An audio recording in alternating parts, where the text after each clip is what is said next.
Hello, welcome to this lesson of linear algebra. Let's continue solving eigenvalues, and we'll now do a 3x3 matrix. You'll find that the process is the same, but sometimes the details are a little tougher. So the matrix here, 5, 4, 4, negative 7, negative 3, negative 1, 7, 4, 2. So that is our matrix. We want to find the eigenvalues of that matrix. So what you do is you take the determinant of the characteristic matrix. 5 minus lambda, 4, 4, negative 7, negative 3 minus lambda, negative 1, 7, 4, 2 minus lambda. So same thing, different day. You just take the minus lambdas on the diagonal and you're setting this determinant equal to 0. Now you can immediately see how much more work you have in front of you.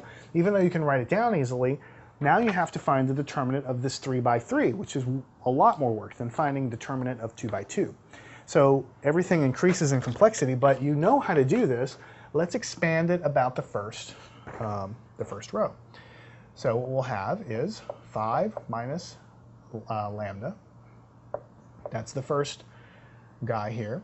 If we cross these out, this is what you're left with the submatrix. So it will be times the determinant of negative 3 minus lambda, negative 1, 4, and 2 minus lambda.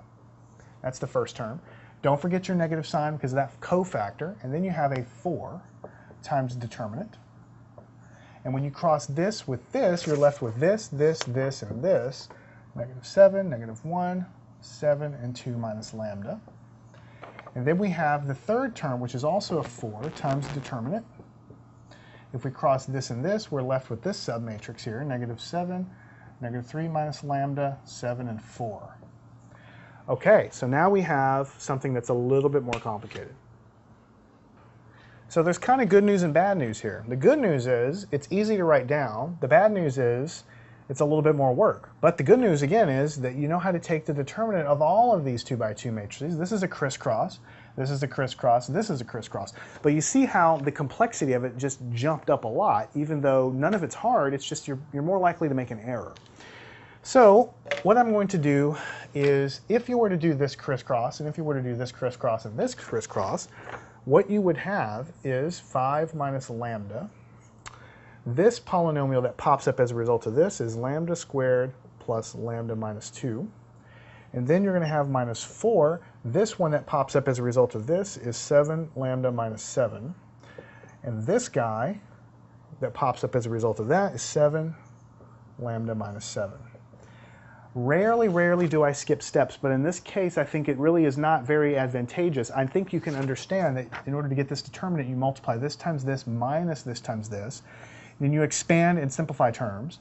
Same thing here, and then this comes directly from this determinant, this comes from this one, and this comes from this one. I could do all of that, but we've done it so many times I don't think it's really terribly helpful for me to do it again.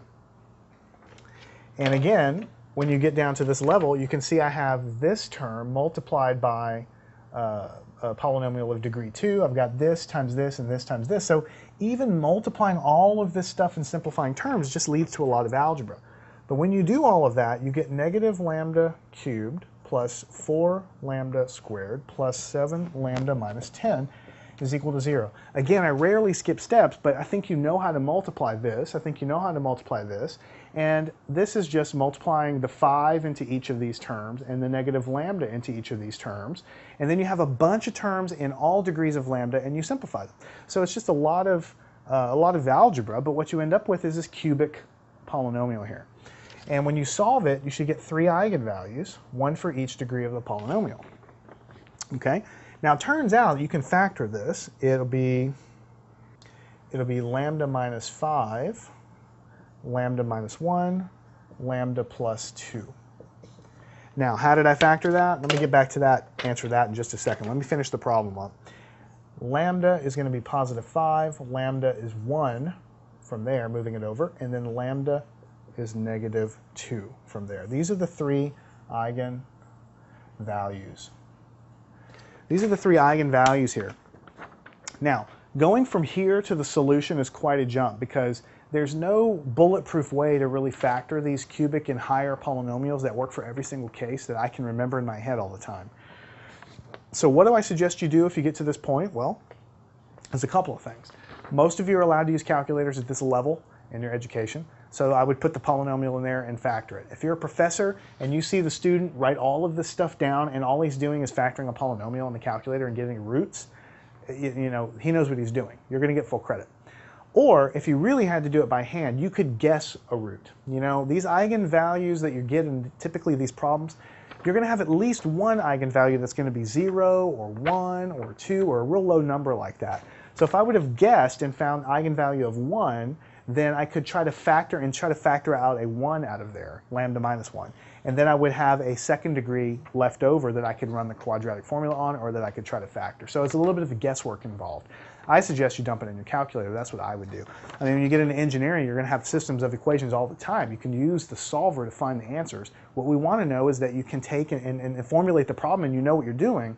The details of something like this, I mean, while it's great if you can do it by hand, it's also a good time saver to be able to use what you have available on your test to use. So this is how we did it for a 3x3 matrix. I want to do one more quick example for eigenvalues on a 4x4 matrix, just to kind of show you how you would scale what we're doing here, and we'll go from there. But notice that the characteristic equation we got was a cubic, which is because of the 3x3 nature that led to 3 distinct eigenvalues. And when we go on to find the eigenvectors, we'll have vectors associated with each one of these guys.